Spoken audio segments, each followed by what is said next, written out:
Hi everybody, happy Sunday. This week's video, we're going to tell you the 3 tips for making the first year of your full-time traveling life a little bit easier, because it's a lot different than vacation time. So let's get right into it. We're Chris and Steve, a retired couple who sold everything to travel the world full-time. We share our nomad life, hikes, and vegan eats. Grab our book, 2 Carry-Ons and a Plan on Amazon, and follow us on social. Subscribe to catch our video every Sunday. This week we lost Queen Elizabeth II. It's very unfortunate, but it gave us an opportunity to reflect on some of the great times that we've had in the United Kingdom and to share some of our favorite experiences in the United Kingdom, along with some of the tips that we have for being a full-time traveler. Right. So, the Queen passed away in Scotland, so that's a great place for us to start in sharing our favorite UK locations. One of mine was actually John Muir's birthplace. We had no idea that John Muir's Scottish. Most Americans know John Muir as the father of our national park system and a great environmentalist. Well, we went over to his town of Dunbar and found the John Muir Trail and walked part of that, which was fantastic. Absolutely beautiful to see his birthplace as well. Also, another one of my favorite hikes is the Great Glen Way, which goes through the Highlands of Scotland and along the Loch Ness. You get to go see Loch Ness Nessie. So that's another place, and you have a favorite place in Scotland as well. Well, one of my favorite places now is St. Andrews. If anybody plays golf or is familiar with the game of golf, you'll know about the history of St. Andrews and the old course. It was just an incredible experience to get out there, and you can walk out on the course and take pictures and enjoy it. Some people think that I went golfing there, but I didn't. But you did go to the old bridge. To the old bridge and take pictures, and just a great, and go to the clubhouse. It's really just a fabulous place to live that golf history. Right. So jumping into our first tip. So the first tip to making your first life as nomads easier is to pick a country of your language. So our first language is English, and going to an English-speaking country, it just made everything a little bit easier.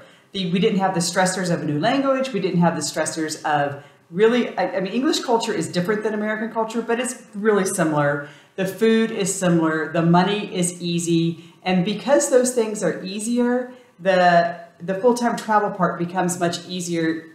Those eliminate the stresses so that the full-time travel part that we have to figure out becomes easier too. So tip number 1, start off in a country that speaks the language that you have. And by the way, we have traveled to many countries and taken vacations in many places, but nomad life, full-time travel life is much different than vacation life. So pick that first country as an English-speaking country. But let's talk about the second place that we really enjoyed in the UK, and that was the Giant's Causeway. Northern Ireland. The Giant's Causeway is this incredible geologic natural wonder where the granite columns, octagon, hexagonal shaped columns, just come up out of the ground. It's just so much fun to enjoy that, and also the folklore of why it's called Giant's Causeway.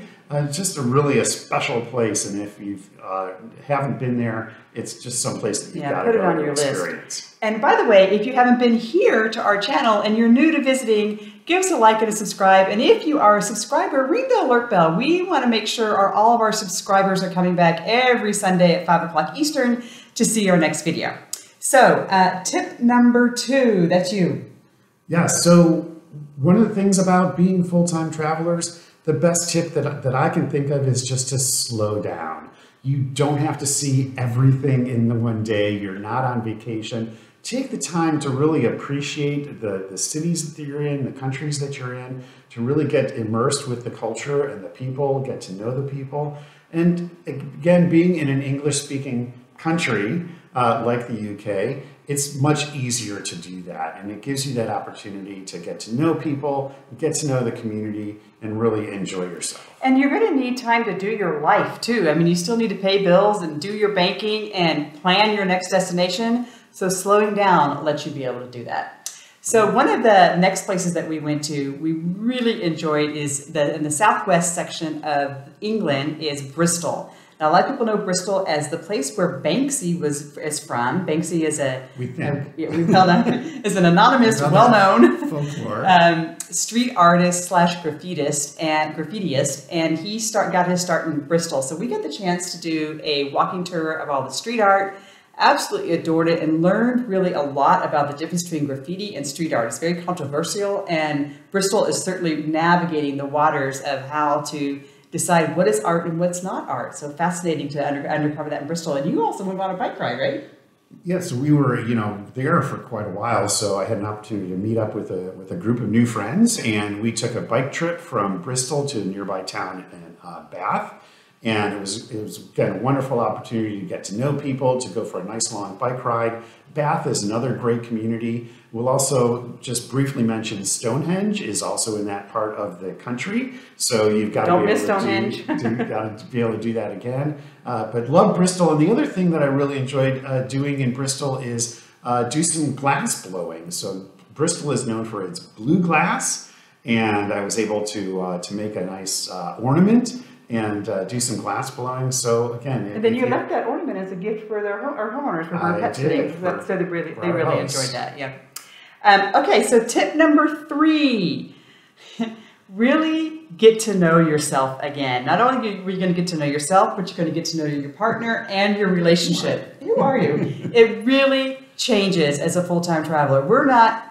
On vacation, you're different people. When you're working, you're different people. As full-time travelers, you're different than those sets of people too. And your communication patterns and how you interact with each other is really going to change. And it can be quite stressful. So if you're in an English-speaking country and you're slowing down, you're going to need that time also to be able to learn to interact with people and learn more about yourself. It surprised me how much I learned about myself and how much I learned about Chris and the way that we interact and the way that we are making decisions about our travel and about our life. So getting out of your comfort zone and relearning about who you are, and picking up new hobbies, and your relationship, is something to think about, and it's also again something that's easier to do if you're in a familiar country. Right.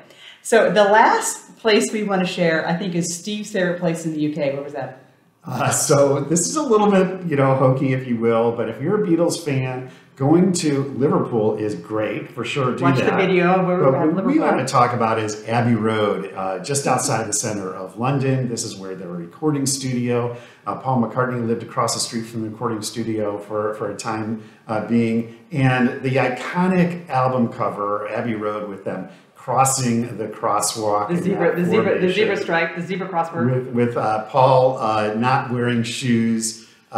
It was really a lot of fun to recreate that. And this is a real place that a lot of people go to, and a lot of people are doing the same thing, taking pictures. And the funny thing is there's traffic. It's a busy street. So when you're trying to do the walk going across the street, and there's cabbies, honking their horn at you, and they're like, "Oh my gosh, and like, get out of the way!" So, but it was a lot of fun. It's something that you got to do when you go to London. And it's just a great UK memory. So again, in honor of the passing of Queen Elizabeth II, who affected a lot of people, if you have a memory about either the Queen or one of the countries in her kingdom, Australia or Canada or anywhere in the UK, or anywhere else that you've been impacted positively by the Queen and her reign, share it in the comments below. We want to hear your great memories too about England or Wales or Scotland or anywhere else. And I want to hear for those people maybe who are doing full-time travel, what are some strategies that you've learned, and what are some tips that you might have? That are different than that vacation life. Yeah, absolutely. So our videos now drop Sunday at 5 o'clock Eastern. And next week, we've been promising you for 2 weeks, we really are going to do that medical tourism in Croatia, because we finally have the results that we can share with you. And we'll tell you all about that next week, Sunday at 5 o'clock Eastern. Long live the king. Long live the king. See you later.